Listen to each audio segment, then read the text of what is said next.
Welcome back to another edition of the GamerVice podcast. You guys probably don't even recognize me because I'm barely on the show, but I'm finally back. So what's up? I'm Logan. Hank, what's good? Kevin, what's good? How's it going? Good to have you back, Logan. Logan? Who's that I'm hearing right now? I barely know like I never Logan. left. Back like I Oh, never man. left, baby. That's right. But hey, we're gonna be talking video.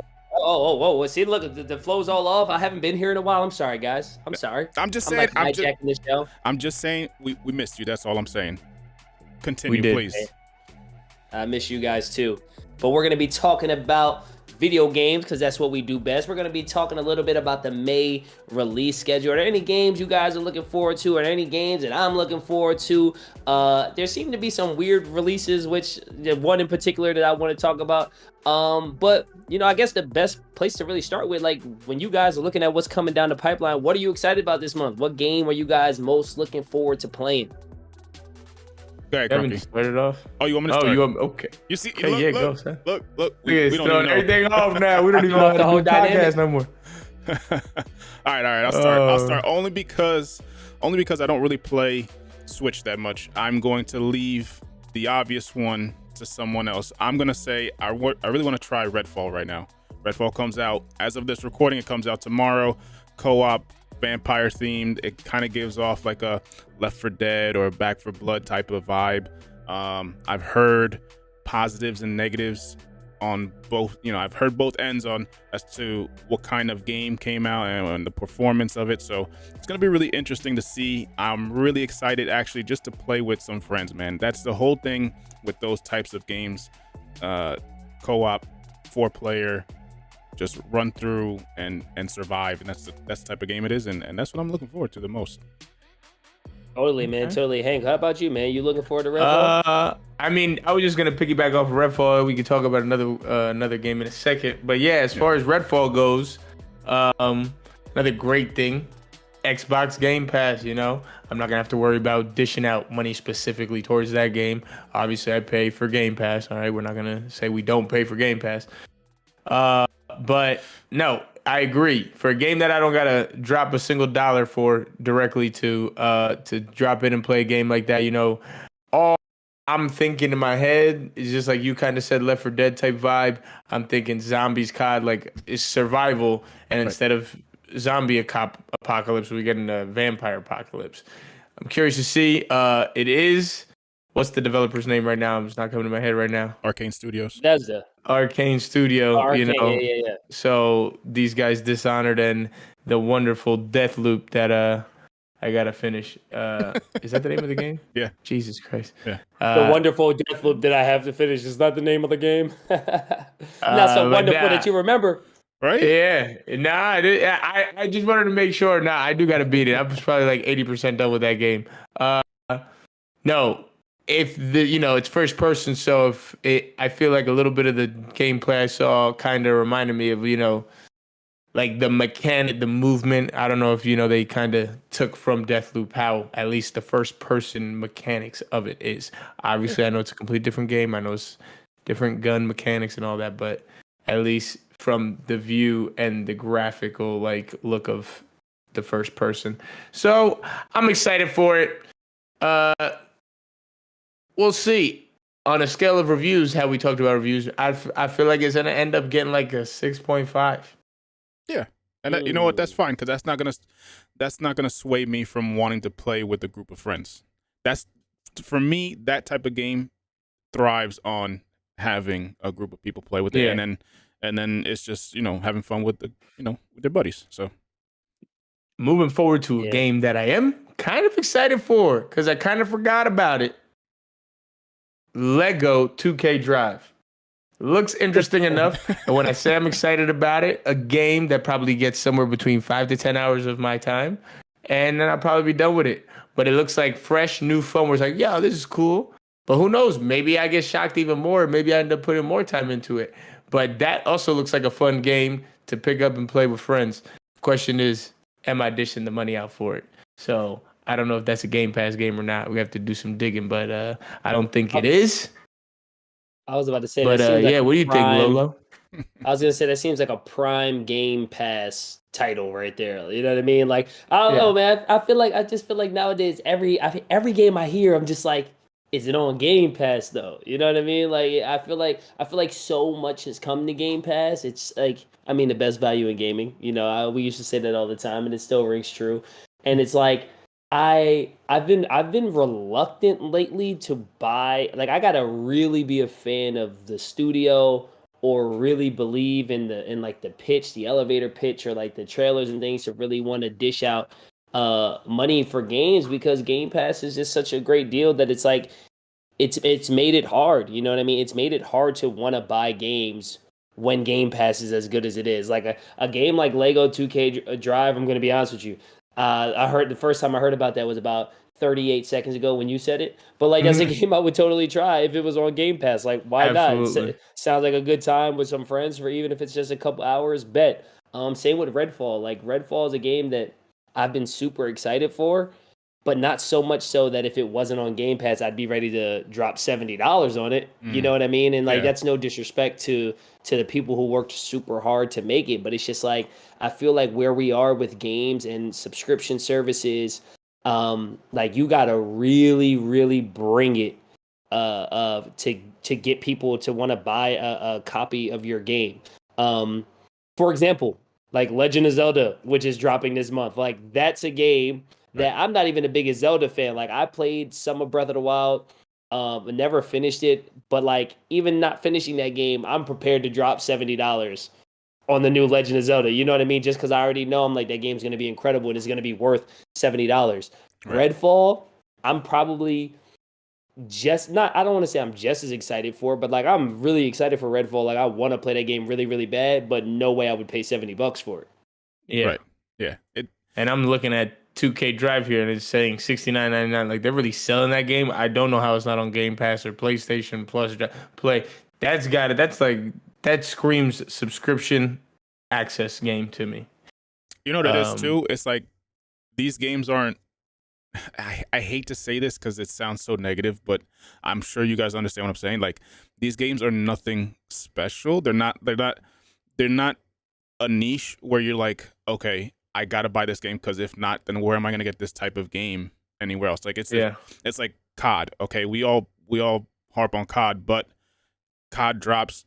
Where are you gonna get a type of game like COD that has the amount of online base like COD where you can play for hours and hours and hours like you can with COD or like Madden. Madden's a football game. There's no other football game like Madden. So when it drops, you have to buy that Yeah. Madden in order to play football. That's kind Yeah, of what I feel with Legend of Zelda a little bit for Nintendo specifically because on Yeah. Nintendo where you're going to find an open world game of that caliber. I don't think you find it yeah. anywhere Which is else but true. on Zelda. So I was gonna say the same conversation is gonna come up, which is gonna be the biggest conversation when Zelda drops, kind of like the latest Pokemon. Are they giving us the game is 100% held back already based off of hardware for uh, being a new Zelda. It's already been like this should have been dropping with the new Switch console that we should have been hearing about Switch 2 or something. Cause I can already tell there's gonna be bugs or stuff's not the frames. Something's gonna be where it's just like it's either gonna work great and it's gonna then be like, yo, it works great, but like we wanted more. Like you could have pushed the limits if you had a new, of something new, like with Zelda. Or it's gonna come out, it's gonna be good, and you're just gonna hear a lot of bugs and issues, or this thing glitching through this. And I feel like that's kind of what we're gonna get with this one. I feel like it's gonna be very hard for this game to live up to the potential of Breath of the Wild. And I say that only because of it not being a new Nintendo console that it's dropping on. Like I feel like they hurt themselves there, and they know for sure they could have tenfold sold out the whatever new console they would have dropped their new hardware. I don't think it But matters. it's not gonna matter. And I mean, yeah, this game's gonna sell because it's a Nintendo game. There's the pure heart of Nintendo that has its fans, man, that are just its own group of people, and they're gonna play anything and everything Nintendo, the Marios, the Zeldas, and so on, no matter what. So the game's gonna sell, but you do not want to start getting a bad rap like some of these games that have been dropping. So that's all I'm saying. You don't want to start hearing nonsense or getting reviews or getting review bombed, which is the new thing now, you know. Oh my So god. we'll see. Yeah. So which one out of the three that we spoke about? I mean, obviously, I guess, but which one out of the three do you think surprises people the most? I think that the Zelda is gonna surprise the most people, but I think it's gonna surprise the most people in the sense of like I'm expecting people to play that game and think it was better than the last one, and the most people think, or not most people, a lot of people think the last one's like the best game ever made. Right. Like I think that game's gonna live up and exceed expectations. I think that Really? Okay. I think that in a weird way, I feel like I don't think that there's gonna be a new Nintendo console for quite some time, probably for another couple years. Couple years. One like that console continues to be like the top selling like console every single month. So if you're Nintendo, it's like why put a bunch of resources into something that's already selling, and that's like with no price drop. Like that console is still the same price today that it was like when it came out, and people are still just buying it and buying it and buying it.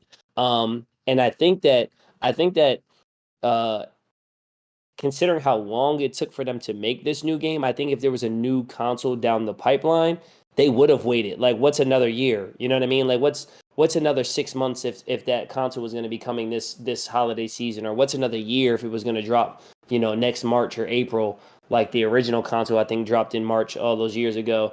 Like, I think if there was one coming soon, they would have just waited. Then again, Nintendo is notorious for selling you the same game on 13 different consoles. I mean, like, you know what I mean? So it's also possible to like, no, let's sell it on the Switch because it's gonna sell tens of millions, and then we'll drop a new Switch next year. We'll drop an updated version, and then that one's gonna sell tens of millions, and then we're just making more money than we can imagine. Like, I could totally see it going either way, but as far as the original question goes, like I think that's a game that's going to exceed expectations because I think they found a formula with the first one that all they have to do is just make it bigger, and like I don't think it's going to be too taxing on the console because with that, like Nintendo, I feel like has hacked the system, like in a sense of like they make these games with these unique art styles where you're not playing any Nintendo game wanting to be blown away by the graphics, right? Mhm. Whereas with other consoles, you play a game and you want to be blown away with the way it looks.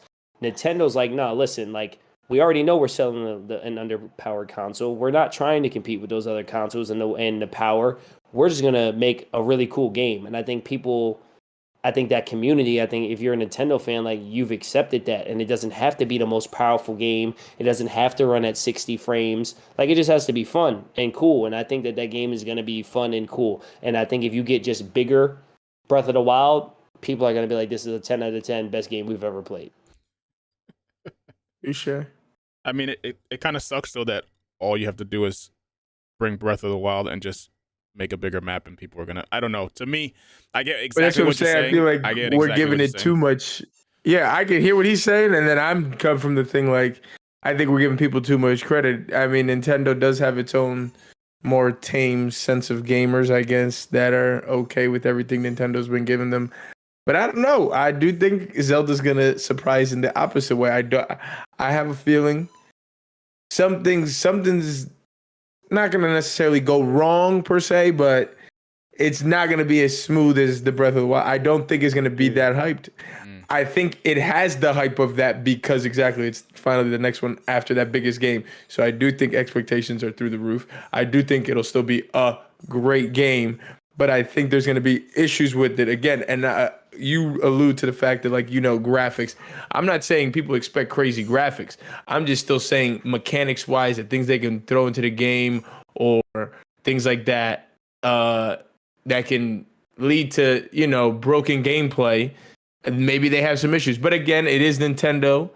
It is a company that these people are used to polishing games, but we were used to Pokemon. Again, two different things. We were used to polish Pokemon games, and they started to delve in the realm of open world like style, and clearly that had some issues. This last one, and it's a different company who obviously has experience with their open games already, so maybe the coding and all that, like you said, it could be a little easier. But something, I don't know. I just think those are gonna be a few of the bugs that it's not gonna be smooth like we're used to, because I just feel like, and this is I guess we could blame recency, the last 2-3 years of games and developers, we could blame them for this now expectation I have. It's almost like I always set the bar low for everybody, because like I just don't think it's gonna be perfect smooth sailing. I don't know the last game that released polished, like polished meaning good Among to go, Us. smooth. I don't know. And it didn't release spotted. We didn't even know about that game until 3 years after it was out. Like only because people started playing that shit. Exactly. You don't. Cuphead is a perfect video game. That's what I can think of. I want to play Among Us VR. There. There's What about you, Kevin? What do you think surprising? What I think surprising. I don't think Zelda's gonna surprise. I think it's gonna hit in that great category of games. I don't think it's gonna be great. I think as far as Nintendo goes, it's gonna probably be the best selling game this year. Yeah. That's a pretty safe bet. But as far as like all time, like the first one, I think when you think of sequels, it's very hard for you to say this is the best one because the original one hit you so hard. That's how I feel anyways.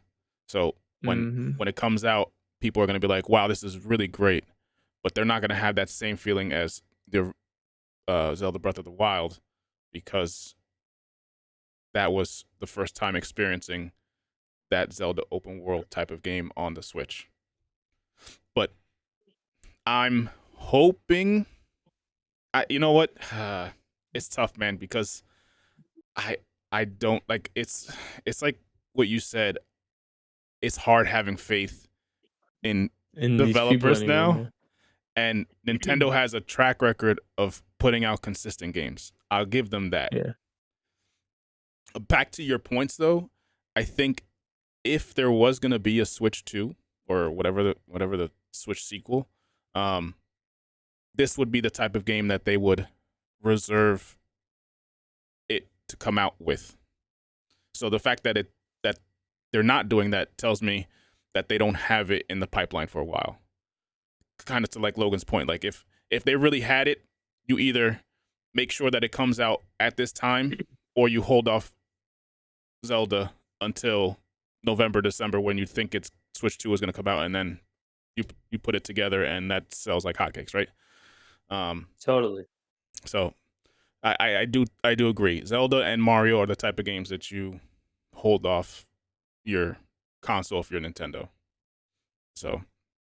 But another surprise, like, because we talked about Redfall, I think Redfall is going to actually be a pleasant surprise. I think Redfall is going to review better than a lot of people anticipated that it would. Like, I think that game is going to be I think it's going to get some 8s. I think it's going to be a 7-8 type game. I think people are going to, when they're playing it, I think they're going to have fun with it. I think that's going to be one of those games that playing it and experiencing it with friends is better than when you're like watching somebody else play it. So I think a lot of the things that we're seeing, it's like we're watching someone else experience it. I think once you get your hands on it and people are playing it, they're going to enjoy it more than it's been getting, more than the hype it's been getting. I had to say, just for anybody listening, we have to put an asterisk on everything we say, because for some reason, every time we make an episode, we say something and then the fucking shit comes out, an article like 2-3 days later, and it's the exact opposite. I don't know if you the last 2-3 weeks we were talking about the Microsoft acquisition, and we were like, oh, what will happen if that gets taken care of, and then it got blocked. Yeah. we talked about earlier in the podcast episodes, we talked about movies, what movies we wanted to see that are based off of video games, and then within the week there were announced games that we were talking about. It just so for the people listening, we're not prophets or anything. I don't want to say that. I do rub Logan's head every once in a while to see, like an 8 ball. But I was about to say I am a prophet. Don't say we ain't. All right, I am. All right, 2 out of 3 of us aren't, and the third one hasn't been here for 5 weeks because he's a prophet. So. Listen, if you go back to the very first episode, I said, listen, if I'm not here in a couple weeks, no, just But nah, man, and there's plenty of other games coming out this month. You know, those are the names. Honestly, other than Redfall and Legend of Zelda, I threw Lego 2K Drive in there. But as far as the big kahunas, I feel like those are the biggest names. Yeah, you know. I mean, there's the Lord of the Rings. There's the Lord of the Rings Golem game, which we kind of talked right before this, but I don't know who wants to. And like what Logan was saying, I'm not sure. It's for those diehard Lord of the Ring fans, but.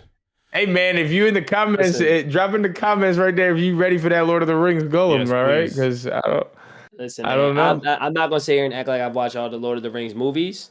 Yeah. I know people that have. I know people that are big fans of those movies. I've never heard anybody say they want to play a video game as that guy. You know, I mean, people did say they wanted to play a video game of Harry Potter though. Which Harry Potter? We should be getting it on current gen this month. You know what's crazy? You mean last gen? That's last gen now, man. That's last gen. Current gen, I guess they're not next gen, but I guess what's crazy is like I'm pretty sure that Lord of the Rings game was like one of the first games they announced when they announced like the consoles. Fun fact, like, I know about this. You are right. I was about to say this game was supposed to release when the consoles released. Yeah, I think this is like a launch delayed title. This long ago. So yes, that is also hilarious. So like they've been pushing off a game nobody asked for. Yeah. They realize they're like, yo, look what's coming with next gen. Nobody says shit about the Lord of the Rings. Like everyone's like, yo, I can't wait to get a PS5 to play Lord of the Rings. So that when they saw no hype, they just like, yeah, they waited until Zelda came out. Let this shit slide a couple years. Yeah, right. I actually read the press release and it was like to the 4 people who are looking forward to this game. I'm sorry. I don't mean to be. Hey, there's people working very hard on this game, putting in countless hours. I'm just not going to see what the result is. Yeah. You know what? If it's not for you, it's not for you. That's not for me. One other game to touch on for any of those gamers out there. I guess kind of throwback FPS game is a System Shock reboot or remake here. Apparently, 1994. First-person shooter action-adventure game. Considering I was 2 in 94, I don't have experience with this game, but I wonder how many of our older gamers out there are looking forward to that, because that's something that might have its niche target market of players that are like, yo, man, this game is from 94. Okay, I've been dying for this remake, since we get so many remakes and remasters, but this is the kind of stuff I was talking about and alluded to, I think, episode 1 or 2, when I said I can understand remakes, 20, 30 plus years old, trying to give the new generation of gamers the same games we used to play when we were kids. Like, here's a perfect example. Maybe a 10-year-old, this is their first-person shooter now they're playing, and it's like, dad was playing that first-person shooter System Shock. Now they get to experience it, obviously, with updated graphics and power, mechanic, like in the new stuff in games compared to 94. Yeah. So yeah, totally. Yeah, man. If anyone watching is excited for any of these May releases, let us know in the comments. Let's talk about it. If you think we're wrong, talk about it in the comments. If you think we're right and agree with us, let us know so we feel good about ourselves. But most definitely, that was 5 games that we mentioned. A little bit of Hogwarts for these last gen people, and there's a lot more games coming out in May. So if we miss something that you think is going to be surprising, like we talked about, which one of these 3 games will surprise in May? What do you think is going to surprise in May? Okay, I'm very curious. You guys have anything to add? Real quick, sidebar. Just because you triggered a thought when you were talking about System Shock, a game from our childhood I would love to see remastered, and I don't want to go down the whole remaster conversation because but it just hit me like a ton of bricks when you said that. Backyard Baseball. Oh my God! Let's bring back OG style. Something that would be so easy, but I feel like they would. You could sell. Baby. That's right. Pete Wheeler, bro. Give me that Pete Wheeler. Vicky Ragucci. Don't get you get it popping in the backyard. Bro, think about co-op backyard baseball now, multiplayer. Oh man, if you had a control, there's so much you could do. That'd with be backyard so baseball, sick. but they would try to do too much. Backyard you know? football. They should just do all of them again, man. Backyard Yeah. football. Like, remember Hocus Pocus, the little go route when they disappear and they reappear Yeah. down the field? Yeah, Like, the man, power ups. Oh man, that's just yeah, that's just wild. who developed Oh. those games? I hope they're watching. Yeah. Right? You're welcome. You're welcome, Who was guys. that, We just paid Hasbro? you some money. Oh Was it man. Hasbro? I don't know. Hasbro, didn't they make toys? No, all right, No, now you you're gonna may make me be go it, down a deep maybe. path. I mean, you might be I right. think it was. Yeah, I you don't might know. be right. I think that was like when it was like Hasbro. Like I could be wrong. It was definitely another company or something though that I know it was. Hasbro. That's how the game started. Hey man, all the viewers out there, thanks for tuning in today. May releases, video games, man. Let us know in the comments what you guys think, and thanks for tuning in. Appreciate it. Like, subscribe. Peace. Peace out. Oh yeah. Peace. My bad. Yeah, it's been a while. Like and subscribe.